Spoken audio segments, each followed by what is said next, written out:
We signed two MOUs in MWC, one with BSNL and the other one with Airtel, on trying to start the process and the evaluation of what needs to be done on 5G in India. What we plan to do is we have a R&D center in Bangalore. We want to create an experience center in that R&D center in Bangalore and use that experience center to work with the key stakeholders in the industry, including the operators, to try to discover as to what are going to be the key requirements for 5G in India, and also use that channel to then push it back into the standardization bodies. As you know, 5G is moving much faster than anticipated. So if you see the whole cycle of 2G, which took maybe 10 years to develop in the world, 3G took lesser time and 4G took even lesser time. 5G is moving at a much faster pace. And today, India is sitting at par with any other place in the world in terms of technology, and we wanted to leverage that opportunity here. We have already a set of use cases globally that we have mandated for ourselves.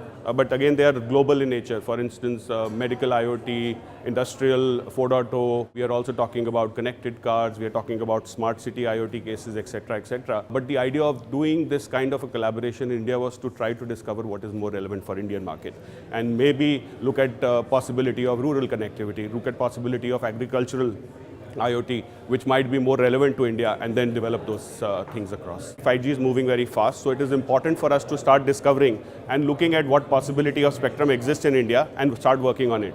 Now, if you look at what the announcement has been so far, they are saying that we will try to look at 700 megahertz and 3.5 gigahertz to 5G.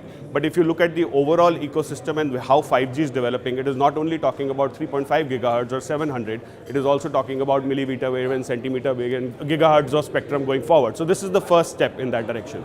3.5 is generally a good spectrum which has been globally adopted so far to do the first set of 5G. So I think India is in line with that, and I think it's a very good move. If you look at 5G, there are three main drivers of 5G. One is ultra broadband, the other is latency, reducing latency to milliseconds, and the third one is to connect machine to machine, massive machine to machine and IoT. So billions of devices connected. So if you look at the specifications of IoT, it's working around these three pillars. All these three pillars are relevant to India. The way data is growing and what we have discovered in the last 1 year, ultra broadband will be required or will become a reality in India.